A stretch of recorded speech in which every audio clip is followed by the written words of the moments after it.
Hi guys, it's Geekonomics here. I do hope that the AS macro paper, that's those of you who were resitting F585, and also those of you doing the new specification, I do hope that exam has gone well this morning. For those of you who are obviously resitting, you will soon be doing the F585 paper, 20th of June, and the F584 paper, the 23rd of June. What I would like to do today is to, and in the next series of videos actually, is to just try and simplify what we've been doing with regard to F585, because I do think that there is a tendency to look in so much depth and detail at this stimulus material that there's a danger of losing sight of what the questions will actually be, especially given the clarity of the OCR specification in that regard. So before we get started, a little shout out to my year 13 students who got me this tremendous leaving gift last week. Much appreciated. Soon be opening the online store obviously, where you'll be able to purchase these. Okay, so today let's get started. I'm just going to start on extract 1, which is, as you can see, on globalization and world trade. Now, I've said this before, and I do have a whole series of other videos about this stimulus material, so I'm not going to go into this in too much detail. The detail is in the other videos. But it's very important that you know which area of the specification is being assessed by which extract. So globalization and world trade, you can see we've got some things in this particular extract on comparative advantage, and we've got a lot of information here about the globalization and the benefits of globalization, a little bit about protectionism in this paragraph, and then in the next page we've obviously got the data set, which it's difficult to glean a great deal from this actually, and I've already done a video on figure 1.1. Do have a look at it. There are one or two things to say about it, but not a great deal. And then we have this final little paragraph here with regard to fears of a slowdown in the growth of world trade. But let's not forget, which areas of the specification are we looking at here? So we're looking at two in particular for extract 1. We're looking at this section on trade and integration. How do I know we're looking at this section? Well, look on the right hand side. Candidates should be able to. What should you be able to do? You should be able to, for example, distinguish between absolute and comparative advantage. We've just seen the comparative advantage is mentioned in extract 1. So we're looking at this area. You know, we've got all the stuff on protectionism, global trade, international trade. That is all to do with extract 1. And then if I scroll this on a little bit further, we've got a section here on the spec on development and sustainability. Not that one. But if we keep going to this section, the economics of globalization. Now obviously globalization is the title of this particular extract, and so it's a possibility that anything again here on the right hand side could be up for assessment in your exam. Okay, now having established that, so we know that we're looking at the economics of globalization and trade and integration, those two particular areas of the specification. Let's now think about the questions that you're going to be asked. You're going to probably get on extract 1, you will definitely get a 4-mark question. Now that could be an explain question for 4, or it could be a distinguish between this and a distinguish between that, and you get 2 marks for each. But there'll be a 4-mark question. And it's also reasonable to assume, given the length of that extract, that you will get a part B question as well. So you'll have 1A, the 4-marker, and you'll have 1B, the 6-marker. You should know by now that the 1B is always an analyse question.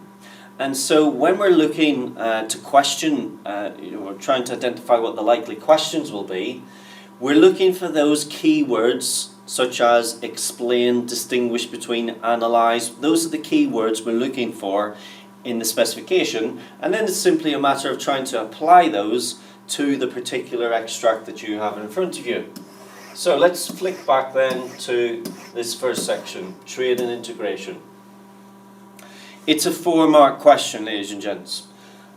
Look down the right hand side of your specification and have a look and see which of these, number 1, start with the keyword distinguish between or explain, are actually relevant and related to the content of the extract 1, and then you can possibly identify the questions. So for example, distinguish between absolute and comparative advantage. What a tremendous 4-mark question that would be as a 1A question. I think that's what the 1A question will be. You may have other ideas, so you may have a little look down here and you'll struggle to find too many distinguish betweens in here. Let's have a look, see what else. Explain how exchange rates are determined. Can't be that, because there's nothing mentioned about that in extract 1. Explain purchasing power parity. Again, very unlikely. Understand and explain the stages of economic integration. Again, very unlikely given the content of the extract. And then if we go further on again to the section on globalization here, understand the different characteristics of globalization, explain the factors promoting globalization. Now that is a potential question, explain the factors promoting globalization. Particularly when you look at the start of extract 1, where you have 1 or 2 pointers in that direction already outlined on the stimulus. Explain the roles of these organisations. Most of these have been asked fairly recently, so it's probably pretty unlikely. So I think for 1A, it's either distinguish between comparative and absolute advantage, or explain the factors promoting globalisation. That's my best guess, based upon the stimulus material that you have in front of you. Now, as I said at the beginning, this extract, it spreads over 2 pages. The exam board also, they'll want you to refer to this data, and they won't put this data on for no reason, so they'll want some reference to this data. So given the length of the extract and also the fact that we've got this data here, I would say it's fairly likely that the analyse question will come from extract 1 also.